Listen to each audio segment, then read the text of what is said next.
5:32. 5:32. And we have a rule with black on black. We don't make long meetings. You know, I know y'all came to work and everything like that.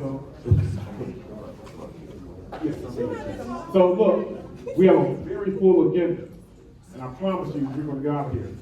5 promise. I'm going to get out of here. Y'all sit here talking, that's what we're going to get, right? But with that, one of the first things we need to do, do we have Ms. Rose on the line? Chief Jones. Ms. Rose, is she on? Go and call. So on the day before yesterday, Ms. Rose had a birthday. So when she comes on the line, we got to at least sing happy birthday to her. Now she's gonna fuss at us first. I'm not saying how old she is, but Ms. Rose had a birthday. So we're going to, when she's gonna hear on the line, she's gonna fuss, but we're gonna say happy birthday. We're gonna get that. We're gonna move forward with that first. That's important. We'd like to thank all of our guests here. We're changing some stuff on the agenda. If you have an agenda, they're at the front. We're going to shift some stuff around. Oh, there she is. Hold on.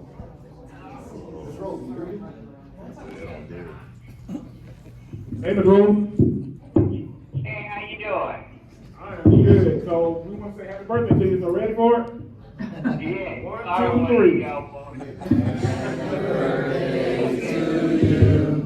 Happy birthday to you. Happy birthday, Miss Rosa. Happy birthday to you. Woo!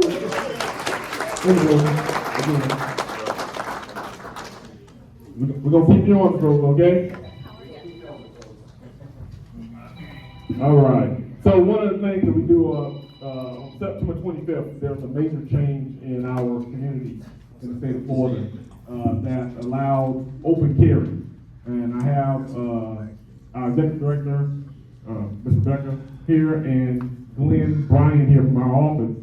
We want to do a quick conversation about that regarding the memo that the state attorney sent out to our law enforcement partners. So with that, if you have any kind of questions, this is a good time to probably ask those questions, but it's real clear. Things kind of shifted and changed in the state of Florida, and the whole thing is, the difference is that now, without you knowing somebody has a gun, now you know they have a gun.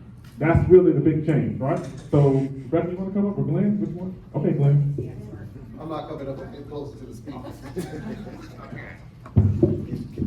Good evening, ladies and gentlemen. So, as Gary said, my name is Glenn Bryan. I'm the Felony Division Chief at the State Attorney's Office. Gary was saying the First District Court of Appeal, which is the District Court of Appeal that was within our jurisdiction, ruled, thank you, ruled at the beginning of September that open carry was unconstitutional. The Attorney General for the state of Florida has determined that he is not going to appeal that decision. So as of right now, it is legal to open carry in the state of Florida. There has not been another District Court of Appeal that has ruled against that. What that means, as Gary said, is that we are going to see as citizens, people carrying around firearms. Now, we will tell you this, that there are still on the books certain laws that prohibit individuals from carrying firearms in specific places. Those include places such as law enforcement headquarters, jails or prisons, courthouses, courtrooms, polling places, local government meetings, and various other places. But what we have done as the state attorney's office is try to work with our law enforcement partners to educate them on those locations and ways that they can deal with these situations. Obviously, it's going to be scary for citizens to see people open carrying firearms. Some people are going to have concerns about that.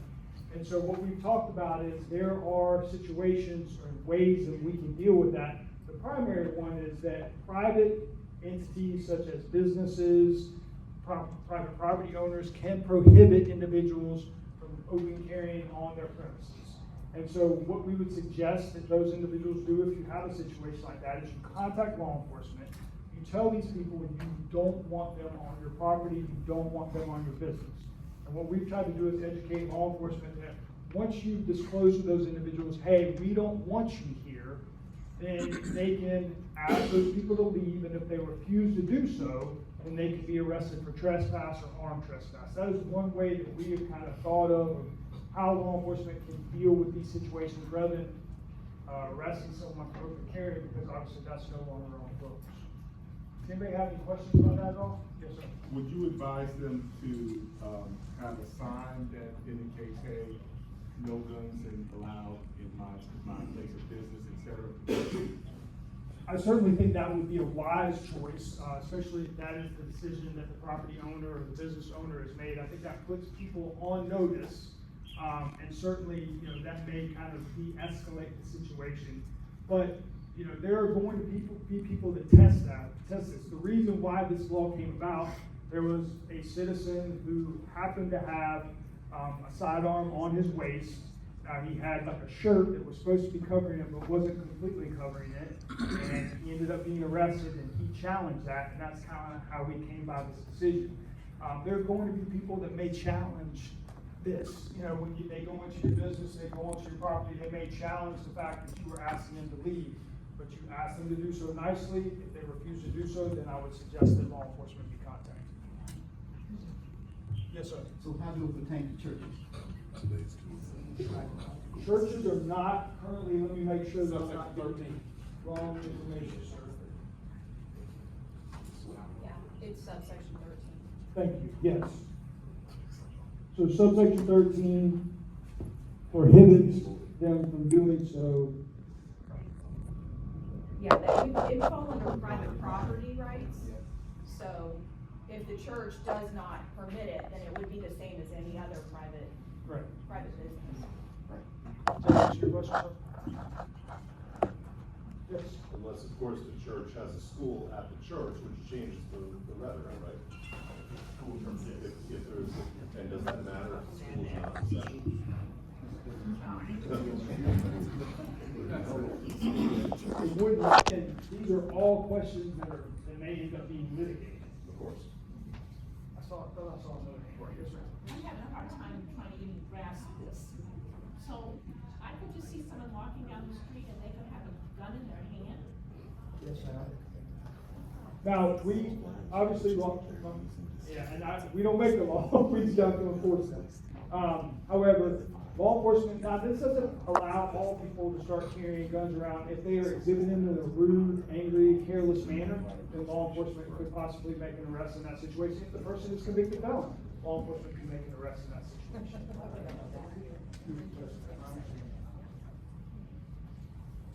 Any additional questions? What's the age limit, are we talking adults, I presume? Correct. At this point in time, if you are under the age of 21, you cannot do so. However, how the legislature is going to deal with that in the future, I don't know. We are currently prosecuting individuals who have been caught carrying, if they're under the age of 21, carrying firearms.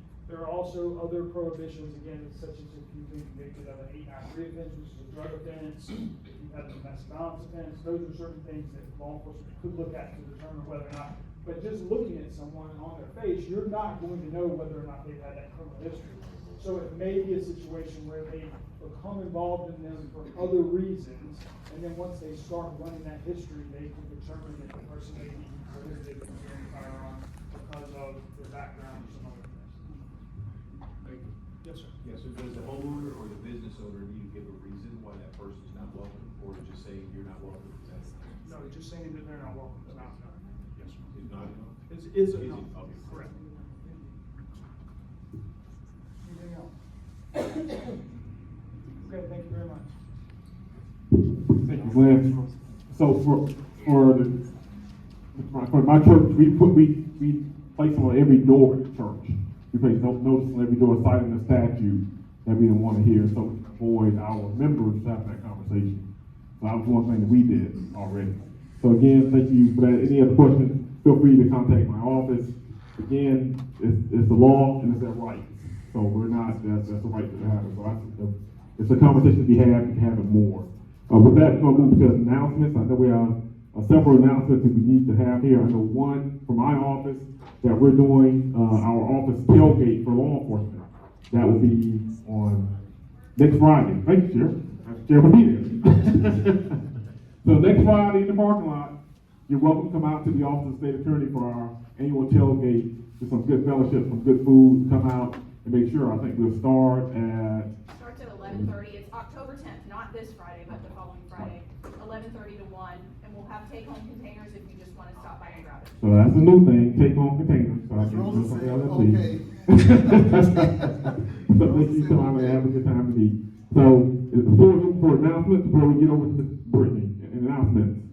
I know I know one right here to my right, Brick Brothers.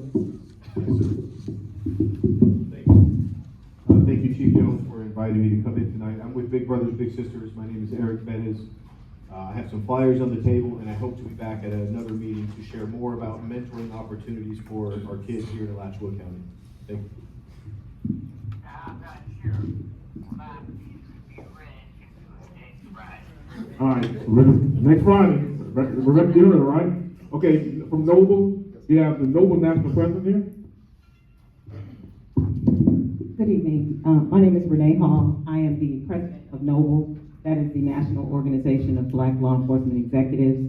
I'm also, by profession, a former police chief in the city of Dallas, Texas, and a retired deputy chief from the city of Detroit. I am here tonight. This conversation about gun violence is very befitting, but I and my organization is here tonight on behalf of one of our members. Back Easter weekend, one of our members has been held responsible for what is supposedly a shooting that happened in the city of Gainesville during a weekend. Our Captain Victoria Young, was responsible for coalescing all of the units within the Gainesville Police Department and executing an operations plan for an event that happened in the park. As a result of that Easter egg hunt was supposed to go from 2 to 7. From 2 to 7, that was a successful event. An hour and a half after that event, a shooting took place where 3 people were shot. There were 2 captains that were responsible for organizing and executing this event. Only one, who is a black female, has been disciplined in this role. Initially, they brought her for dismissal from the police department. She has since been demoted. The National Organization of Black Law Enforcement is focused on equity in the administration of justice, and we serve as the conscience of law enforcement. And whenever we see that there is an inequity, we are here to support her. And what I want to say about gun violence, when we start holding police members responsible for shootings that happen in our city, none of us would ever have a job. And so I just wanted to come here tonight to say that that captain, who's now a lieutenant, who's been demoted, and we are fighting for her, was responsible for making sure that it was successful. She did everything she was supposed to do, and now she, and only she, has been disciplined. So we are fighting for you. I want you to know, and everyone else here in law enforcement, we fight for law enforcement. We're here tonight, and just wanted to let you know that we're fighting for our members. Thank you so very much. Thank you. Any more announcements? I want to acknowledge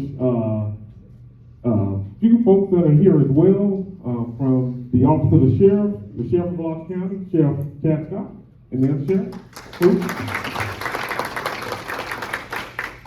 From the Unit of the Police Department, Major.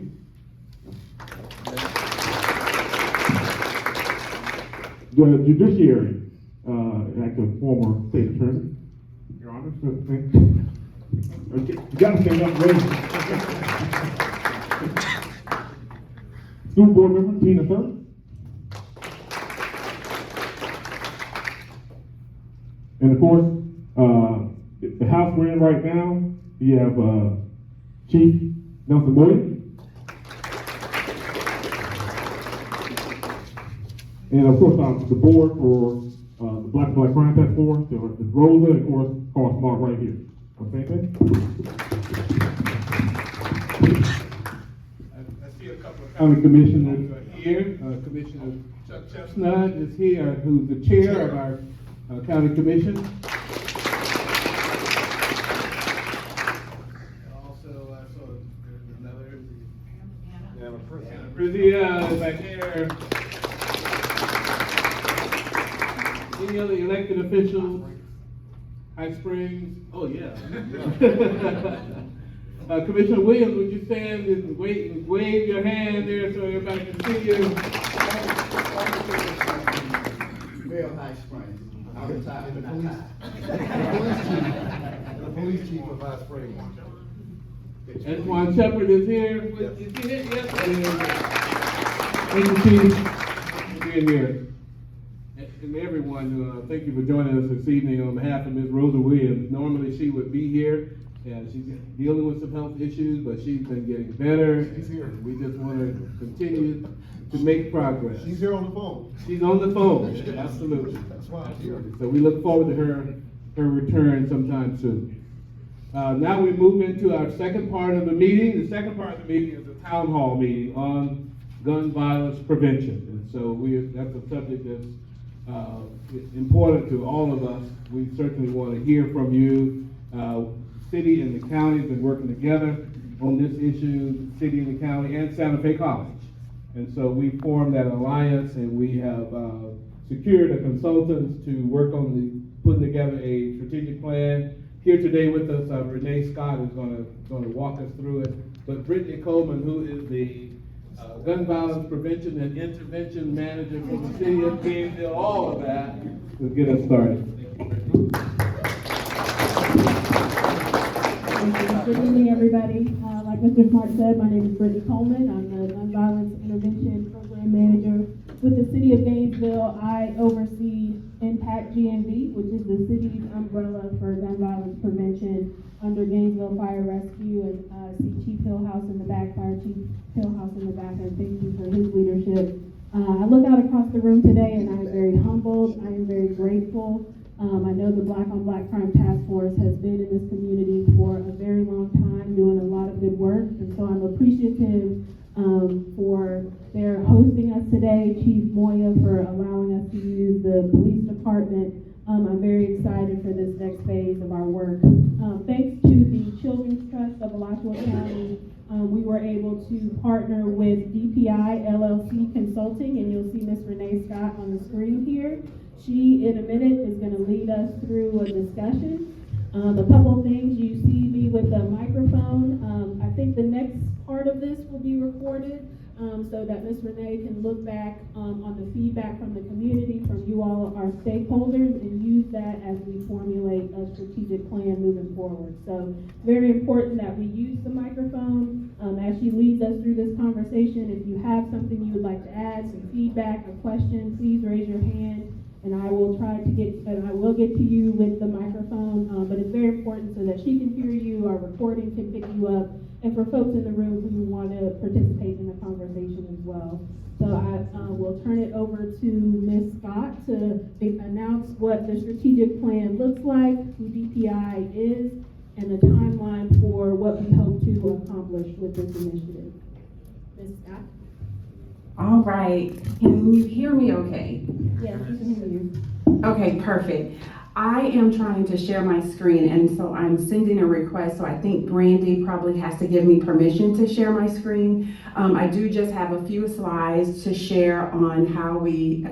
Hi, Brandy. Okay, on how we got here.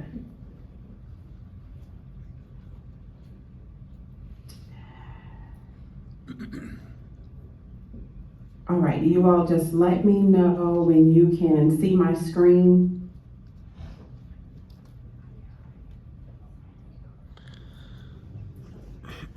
Yes, we can see it. Okay, perfect. And I'm so happy you said what you said because I cannot hear anything outside of that microphone. So thank you for just anybody who has comments, making sure that you have the microphone. So basically how we got here with regard to the alliance is that there was a bid that was put out in April of this year. And DPI was awarded, we were contracted to write the strategic plan for the Gun Prevention Alliance. We had our initial meeting with Brittany and Brandy on August 4th. And when we did that, we've also been in person on September 8th, where we've had an opportunity to meet with many of the leadership there in Gainesville. The Gainesville area is near and dear to our hearts. I am the project lead. Of course, my name is Renee Scott. My twin sister, if you're seeing double, if you think you're seeing double, you are. Rosalind Rice, she's a co-founder. She's not here with us this evening. And then Merva Cadet, who is our senior consultant. We have a just deep love for Gainesville. Not only did we attend college there at the University of Florida, we are property owners. Our family grew up in Archer, Florida, where we own property. And so we are extremely excited to be a part of this change for the community. And I will tell you that there are great things that are moving in the Gainesville area. So phase one is where we are right now with regard to the strategic plan. Sorry about that. And basically phase one, there's a little bit of lag time, so I apologize. Hopefully it'll get back to the phase one screen, is the assessment and data collection. We are meeting with key stakeholders, and our community partners are extremely important in shaping the strategy for the next 5 years. Recording in progress. And that's what we are writing. We are writing the strategy for the next 5 years. There's so many great things that are already taking place in the Gainesville area. And this is bringing into alignment all of the great work that is taking place in Gainesville. And so that is going to be phase one. Phase two is where we really build out the framework or the plan development. We really have an opportunity to really summarize all of the great information, the conversations that we're having in phase two, which will take place in the month of October. November, we'll move into phase three, which is where we will actually write the strategy and the implementation and the monitoring plan. So it will take us from 2026 all the way to 2031 when you look at those 5 years. So some of the deliverables we are charged with presenting is a comprehensive report, right? So that's the actual strategy itself, an executive summary. Normally that's going to be about 1 to 5 pages. That's going to be a summary of the entire strategic report. And then we will provide presentation materials for the stakeholders in case there is someone who needs to make a presentation. So that will include PowerPoint presentation as well as sound bites. And then a communication and engagement plan. As we look at the timeline, we've been working since we met in August. August and September is really phase one. This is really the final part of phase one, the town hall meetings that we're having today. We're having another one on Saturday and then again next week. Phase two, October, is where we build out that framework. Phase three, which will be in November, where we write the strategy, and then our goal is to deliver it to the public on December the 8th at the normally scheduled Alliance meeting. So the reason why we brought you all here today, or at least I'm taking over a little part of the meeting, I appreciate those that are in charge that are allowing us this time, is we wanted and we recognize how important it is for the community to have a say on the strategy and the strategy that will really overarch the Gainesville gun violence prevention. So I want to just share a little bit of ground rules. These are questions that we're going to ask. And whoever would like to provide input, that is what we want you to do in this time, because we recognize that Alachua County is very wide, lots of various cities, and we want to hear from everybody. Now, ground rules, we do ask that you keep it short. I heard at the top of the meeting, I can't remember who it was that had the mic and said it, because I couldn't see faces, but the goal is to get you out in an hour. And so we ask that you keep your answers to 2 to 3 minutes. Be specific, share examples or clear ideas. We ask that you have one voice at a time. Please don't interrupt, because we are trying to take notes. Yes, we are recording this, but we are also taking notes of all of the great information that you're going to share. We ask that you start with your name, the group that you represent, and your role with the Alliance. And these are the questions that we're going to be asking you.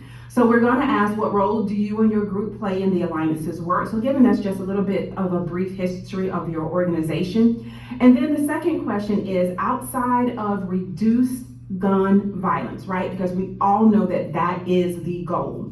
But outside of that, what does success look like? So when we get to year 2031 and we can look back and say, this has been successful, what does that look like for you from a standpoint of policy? Maybe there's certain policy that you want to see in place, community collaboration, you let us know that. And then the third question is there one thing you believe the Alliance must focus on in order to make the biggest impact?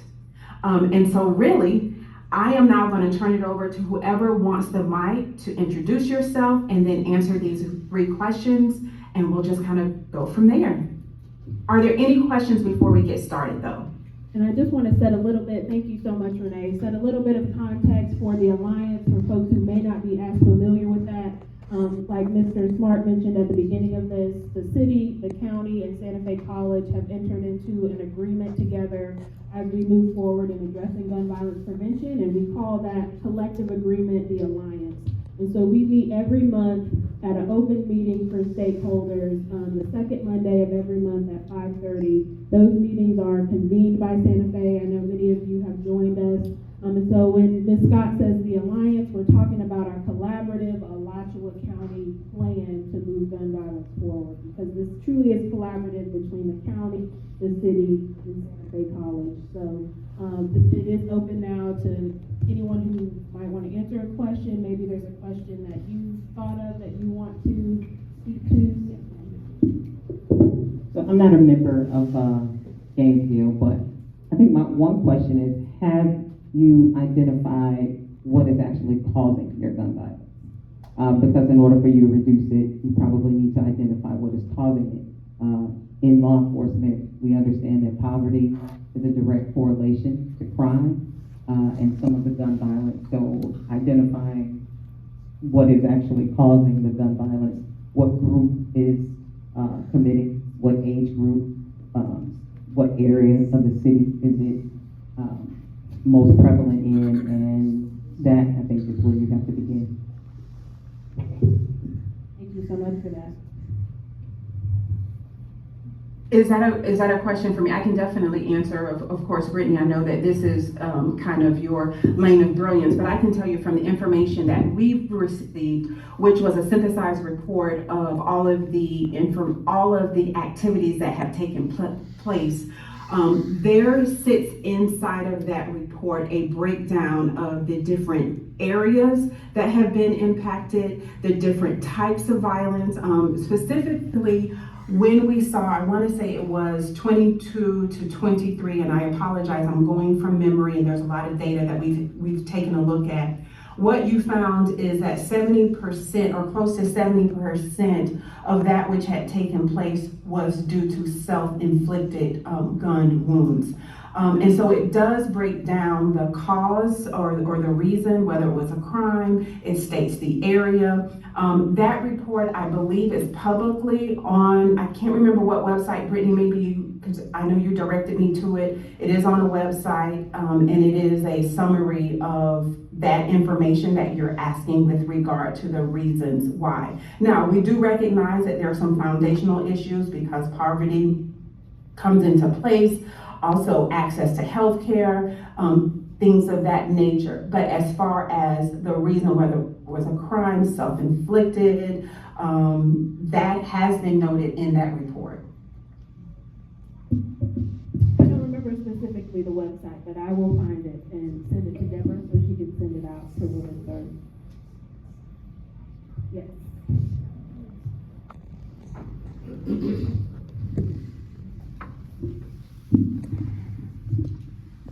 My name is Jamie Swick.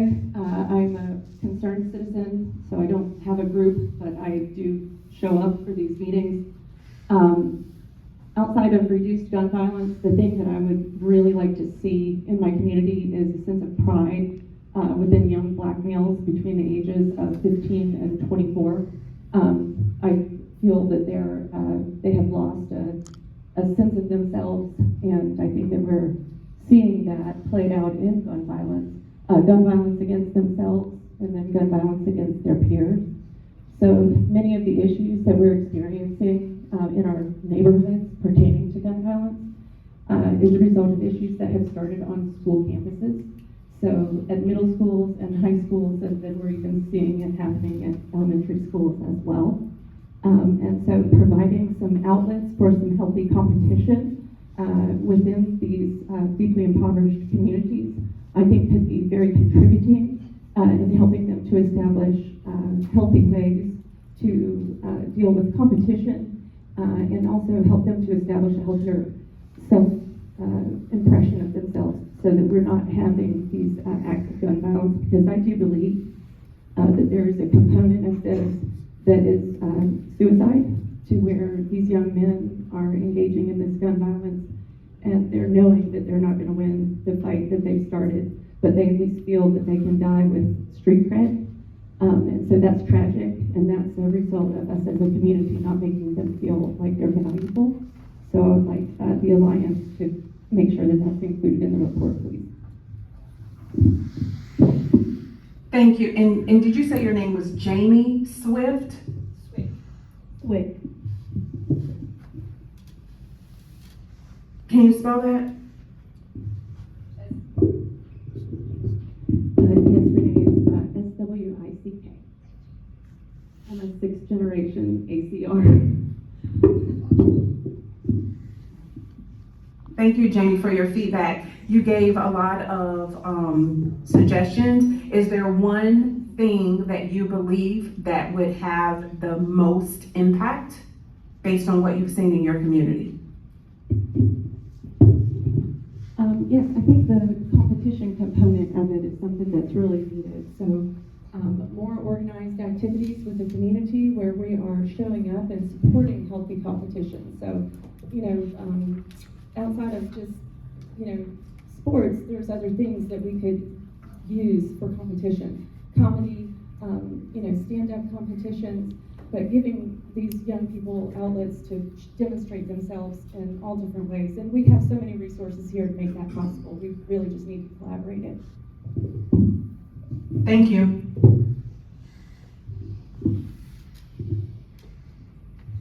Thank you for that.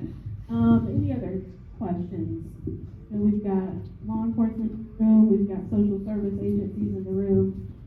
As you think about where you sit in the community, as a parent, as a caregiver, just as a member of the community, think about those perspectives as well. Good evening. My name is Evans Pierre Quan, and my question is, and I understand what this young lady is asking about, kids who are 15 or what have you. My question is there an emphasis on maybe focusing on younger kids? Because I don't think we should be waiting until the kids become a teenager. I think we should be grooming these kids where there'll be other opportunities, etc., exposures to different things, so that they understand that there's more out there than just what's in their neighborhood. And I apologize, I did not catch your name, sir. My name is Evans Anthony Pierre Antoine. Do you want me to spell it for you? Please. Please. All right, here you go. It's T as in Paul, I-E-R-R-E hyphen A-N-T-O-I-N-E. The first name is Y as in yes, V as in Victor, E as in Edward, N as in Nancy, S as in Sam. And did you understand or hear my question? Well, I actually saw it as more of a statement. What I heard you say is that there should be a focus on younger kids. To me, that was basically kind of answering number 3. I didn't necessarily hear a question, but more so that's where a focus should be. Yes, but is there any thoughts about that? Has that been something that this forum has considered? Yes, it has. When we have met with those that are in leadership, one of the things that we have talked about is what, the students being identified very early on. Middle school was one that was discussed, so when you said that, that actually resonated. So yes, that is something that has already been talked about.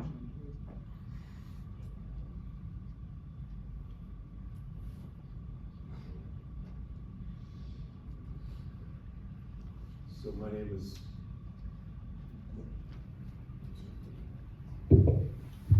my name is Chris Walters. I am not part of the Alliance, although I am a parent in this county. I have 4 kids who have gone through the county school system. I have 3 high school sons and a middle school daughter. The gentleman that spoke before me was right on point. We need to start at an early age, not missing the fact that violence can come from kids that are still in grade school, still in middle school, and it only cascades as the years progress and the anger and the contempt builds on itself. When 2 of my kids were at Lincoln Middle School, there was a child there that couldn't get any help, that was threatening teachers, that was acting out, that was bullying, and the administration was powerless to do anything. And that student ended up bringing a gun to school. Thankfully, it was intercepted before it could get used. But the cry for help was there for weeks and months, and it involved my kids, and I was yelling and screaming and hooping and hollering and saying to the principal, do something, do something, do something. And I was told by the principal that his hands were tied. We need to untie the hands of the principals to be able to help these kids who are crying out for help before we get to the point where somebody brings a firearm to campus, long before then. And we need the kids to know that there's help out there. And we need them to know if they have a feeling of shooting themselves, here's how you go and here's how you do that. And that's not easy to do. But we as a society and community, we need to make sure that everybody knows how to do that. As an outsider looking at this kid saying, hey, this kid needs help. And also as the kid being able to say to the community, hey, I need help, please help. Thank you, Mr. Walters. Good afternoon. My name is Ebony Shepherd. As far as the role that I play in the community, I'm a part of the youth steering committee. We discuss youth gun violence. I think it's important to, for youth, from a youth perspective, getting to the root cause, and of course dealing with identity issues. And it starts when you're younger. And as a community, to be more successful, I think it's important to close down the liquor stores and open up healthy community organizations, maybe a free counseling building here in Gainesville, from Tiger Bay area to Southwest 13th Street. There's 7 liquor stores, not including the bars and the convenience stores that sell liquor. And if I'm struggling with identity, or I'm at home and I grew up in an environment where my parents don't know how to deal with or know how to cope, then that's when I'm gonna resort to it, because it's so convenient. So if you wanna do something about it, I think it's important to get rid of the liquor stores and open up something that'll help the youth and speak life into them as they grow older, and having a healthy environment around them. And if I can be honest, in the east side of Gainesville, it's not healthy. All the liquor stores are there. And just like you said, reaching them while they're in middle school and while they're in high school, and just letting them know, like, you don't have to be prideful, because once that door to pride is open, then comes destruction. But again, it all resorts back to identity issues. And I think if, as a community, we can focus on the identity issues, I think that'll open the door to a successful community and America in general. Thank you. And I heard you say you're with the Youth Steering Committee, but I apologize. You said your name and I couldn't hear it. Sorry, we got some emergency vehicles going by. Can you say your name again? Ebony Shepherd. Thank you, Ms. Shepherd. I'm certain that you have. Thank you. My name is Tina Certain, Tina. Last name Certain, Certain. And I'm a member of the school board, elected school board, and I also sit on the voter approved Children's Services Council. It's called the Rochester County Children's Trust. And I want to kind of pick up where Ms. Shepherd led off. So give you my role. Number two, outside of the reduced gun violence, what does success look like to me? Success looks like in our community where every quadrant of our county has access and opportunity to live life to its fullest, meaning we have access to food, health care, mental health care, jobs, transportation, education, and not just the proliferation of businesses that tend to drag down them and their personal well-being. So what Ebony said about the large number of liquor stores in East Gainesville, I think that one thing that I believe that we must focus on is a holistic approach. We spend a lot of money and resources treating things at the back end versus things at the front end. So our Children's Services Council funds is helping to fund this particular initiative, and it is on the prevention side, I'm hoping. But there is a struggle even with CTAC in providing funding for out-of-school time providers, especially for middle and high schoolers. So public service in our local budget for the city and county, nobody squawks at them getting a large percentage of that. But when we talk about active recreation and or supporting counseling services and things of that nature, those are the types of things that have to beg. But if we can really, and our transit system, it's not served very well. So if you have a family who the school system has failed, that's a whole other story. The parent doesn't have high employability skills. They may not have the income to have a car or own a car, so they're dependent on public transportation. And we've cut that in our community. All right, so parents working a piece of job that's got variable hours with no benefits, you see the cycle of poverty is just going to continue on. So that's when with CTAC, we spent a lot of money on the teen work program. I think it was a good program. It's money well spent. It connects money and work for our young people.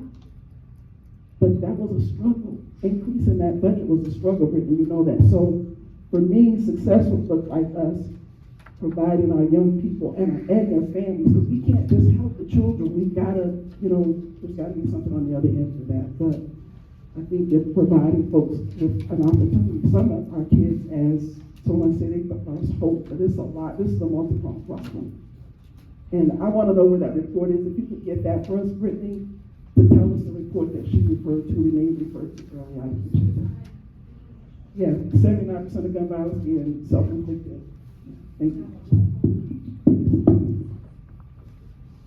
Thank you for that information. And when you talk about a holistic approach, I wanted to just point out when we received the bid and the proposal that laid out how we would do the strategy, one thing that was inside of that, and it was repeated over and over, is that they want us to focus on trauma-informed solutions. So I appreciate you talking about the holistic approach, because that has been also identified by the leadership that we need to have trauma-informed solutions. So you may, for anyone who may be asking, well, what does that look like? So what we won't do is, well, what's wrong with you, right? If someone acts out in violence or something of that nature, it's not what's wrong with you, but more so the question is what happened to you and how can we come alongside you? In addition to that, they wanted to make sure that we led this project with empathy, deeply understanding the experiences as well as the perspectives of those that have been impacted by gun violence. So I appreciate so much that you shared looking at the holistic person. So thank you for that, Ms. Certain. Thank you, I appreciate it. I will definitely look for that report, but I'm wondering if anybody from GPD would like to speak to the issue of suicide and some of the numbers that we see. That has been a reoccurring question and theme, and so if there's maybe any brief comments about the numbers here locally.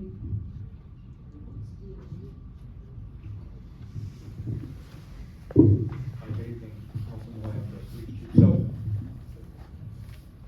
the issue of suicide by gunfire is one that it is not restricted solely to this community, but sadly our town issue. And it's so deeply embedded with other issues. Can y'all hear me now? It's deeply entrenched with other issues that in large part deal with mental health treatment, accessibility to mental health services, all of which is for us here very difficult because we certainly in our lane can't manage all of it.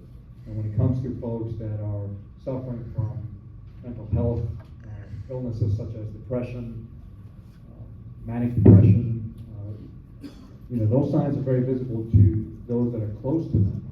The police, we don't often become acutely involved with them until they're in crisis. Now, at GPD, as you all know, we have, as well as Alachua County Sheriff's Office, University Police Department, we have corresponder teams that we deploy to our communities. Those corresponders are police officers partnered with mental health clinicians that ride together for the purpose of responding to calls to service that are mental health related. And the intent is absolutely to have intervention when there is an acute crisis. And oftentimes that results in a diversion in us being able to provide those services because we identify them, because there's a call to service. I wish we could grow that program, but sadly we still have suicides that happen in our community, and they're horrible cases. But Thank you, Chief. And I know one of the things that we've been asked to do is look at gun violence in all the ways that it can play out. So that does include suicide, it includes community-based violence, also domestic violence, accidental shootings, which we do see here locally. So when we think about, I think somebody said the word holistic, we are thinking about gun violence in all of the ways that it shows up.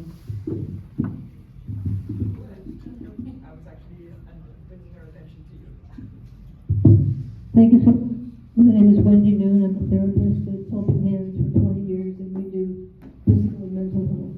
And to plant some seeds in the pathway to education that Tina Certain brought up, I think it's very important that these people have an opportunity to learn a skill. If they miss the opportunity of in school where skills should be taught, if it's home mechanics and home ec, or if it's just Montessori on up, they learn skills. They learn to work with the math. They learn to work with drawing and counting, and they learn skills for a lifetime. If they can get a state, if they can pass a state board by the time they finish school, then they're a success. They can put food on the table. Thank you for that. And I'm sorry, I missed your name.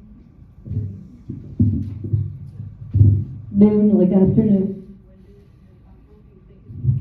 Wendy Noon, like afternoon. Thank you. I think we have about 8 minutes. Any last questions this side of the room?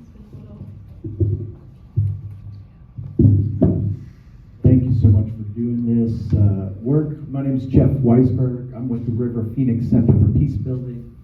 And a big part of our work is using restorative justice in our intervention with conflict. And there's 3 pillars of restorative justice, which is community building, equity development, or sharing power, and conflict resolution. And I've been a mediator for over 25 years, and I've really come to recognize that conflict is inevitable.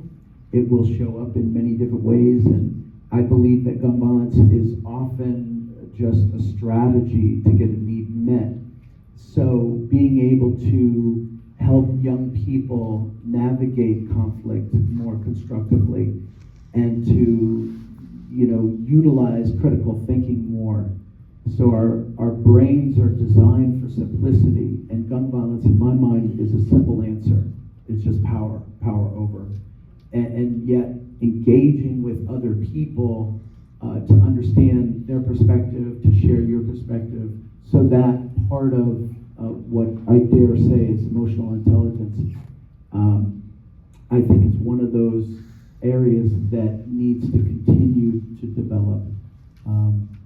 And we're developing a model right now. We call it the Neighborhood PACT Project, which is working with residents in specific neighborhoods and giving them the skill sets to manage conflict on their own. If they need law enforcement, of course they can utilize that, but there's so many of those levels of conflict that they can handle themselves with some skill and training. And finally, I would say that I believe there's, some maybe even dozens of models that are working in our county around youth engagement and youth empowerment and youth development, and yet maybe they're not either being utilized fully or not everyone has access to those. So doing an inventory of what are those best practices within our county and even beyond, and how might we expand and grow those specifically.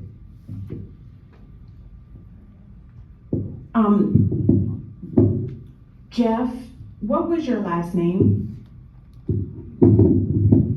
Weisberg. W-E-I-S. You said Weisberg? Yes. Yes. Okay. You shared, I want to make sure I understood, you're from the River Center for Peace Building, is that the correct name? Pretty close. It's the River Phoenix Center for Peace Building. Okay. And you shared that there were 3 aspects to the restorative justice. First one being community. I don't know that I heard the second or the third. Yeah, so it's community building is number 1. The second is equity development, or another way to say that is sharing power. And the third is conflict resolution. Okay. And so with the question that you see there where it says, is there one thing you believe the Alliance must focus on? Would you say that your answer would be helping young people navigate conflict? Yeah, I would. Okay. Thank you. Thank you, Ms. Scott. You're welcome. And I finally found the name of that report, Brittany. It's the Gainesville Gun Violence Prevention Milestone Report.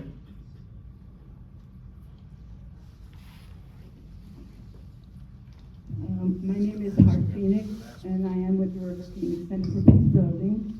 And, I just want to say quickly that when we started, we worked predominantly with youth, bringing these skills that Jeffrey was just talking about into the arena in Gainesville. But as we went on, it became very clear, I think Tina touched on it, and a few other people, that it's not just the youth that need to be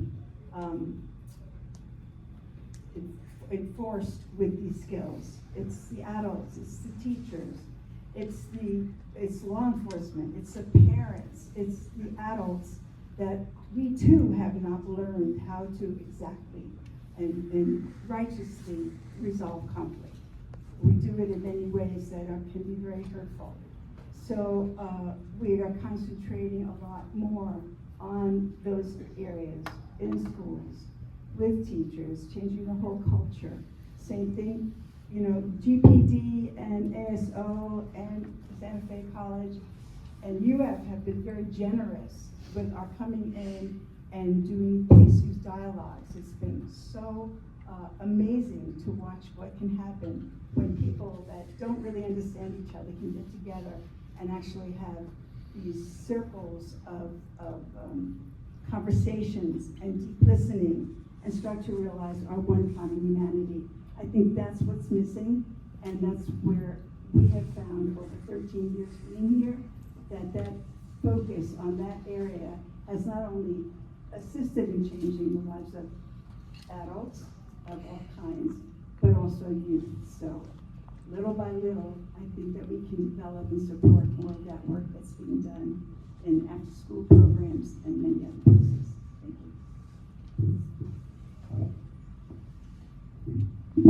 Thank you so much. I know we had a couple more hands up, but in the interest of time, Ms. Scott, if you can give information about the 15-minute phone calls, and then also a little bit of wrapping us up about what we're going to do with this strategic plan. We talked about this a lot, and the goal is not just to bring us here to have a conversation, but we want this to be action-centered and focused. So I'm wondering if you can maybe wrap us up with the purpose of getting this feedback, and then also for folks who weren't able to ask a question, how they can get with you directly. Yeah, so I put up on the screen here how to contact us, because I do know we have run out of time. There is a QR code here that you can open your phone, get to the camera, and scan that QR code. It takes you right to our website where you can schedule an appointment, a 15-minute conversation. Maybe there was something that you didn't want to say in front of everybody. But this strategy is going to be built on the information that is shared. That's why you saw me asking clarifying questions. We want every voice heard, no matter what part of the county you sit in. We want all and everyone. If you weren't able to join us today, we also will have a Zoom call, town hall meeting on Saturday morning at 10 a.m. We have already checked. It does not conflict with any games that are taking place at the University of Florida. So please feel free to join us. And then we also have one on next Tuesday, because once we hand this strategy over to the city, the county, Santa Fe, all of the key stakeholders, basically it's going to be actionable and it's going to be measurable. And so we want at the end of that 5-year that there has been there's already reduced gun violence in the city of Gainesville. But we want it to be a part of the thread of this community when we reach that 5-year goal. And it's going to include tracking, and it's going to include measures that will be tracked. We aren't going to be tracking that. That's not something that the consultants would do, but it will be in the hands of you all in the community and those that are in leadership. So I appreciate your time. I thank you so much, and you all have a wonderful evening. And just really quickly, the QR code, did it pull up the 15 minutes? I think some folks were having, I think it might be, it takes you to your Google page for rating. Wait, hold on, let me, but if it takes you to a Google page? Yeah, like your Google review. Oh my goodness, I am so sorry. Okay, so how about this? I apologize. Do you see there where it says info@dpi2.com? That is our email. Just send us an email and we will schedule an appointment with you. So I apologize that that's the wrong QR code.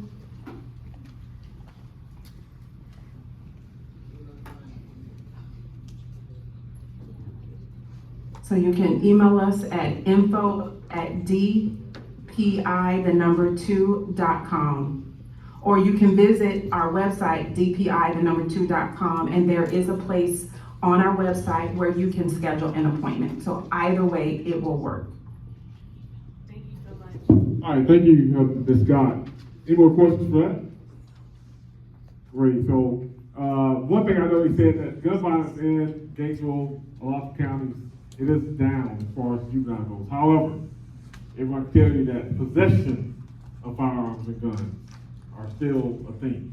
So while the actual usage may be down, there's a decline, but the officers and deputies can tell you they're taking more and more weapons and firearms off our kids, and that's a problem. If you go to juvenile court every Wednesday, you will see a list of kids coming through the court, and the judge and the attorneys are having to deal with them, and we have to deal with the families and deal with how do you adjust and make those adjustments for dealing with kids who are carrying guns.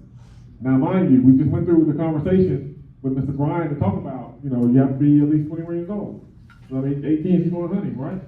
But, you did with 14, 15, 16-year-old kids with guns, loaded guns, that's still a problem.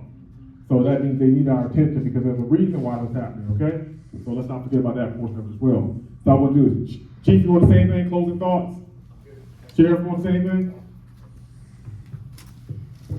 Just real quick, he mentioned that kids are still carrying guns. And I want you guys to understand that they're getting these guns from unlocked cars. We had an incident this weekend where they were actually in a gated community getting guns out of unlocked cars. So we need to push that. Thanks, Sheriff. And of course, that's a conversation for the last 5 years. I'm telling you, lock your cars, secure your guns, and we're still not doing it. I believe Representative Von Henson put forth a bill to address that. But, you don't need a bill or a law to tell you to possess, lock, and protect your own weapon. But I guess we do. With that. So, any closing thoughts? Mr. Moore? Just want to mention I got a text from Ed Book. He said he never missed a Black on Black Crime Task Force meeting in years, but he's missing today. This is his retirement day. He's retiring as Chief of Police at Santa Fe College, and we will have a new police chief. Amen. So just wanted to mention that. Thank you, Mr. Mark. Chief Jones, anything? With that, permission to adjourn? Yes. All right, meeting adjourned. You can go home. There's no food tonight, but it's 6:35, and you can make it to some restaurant. Amen. Have a good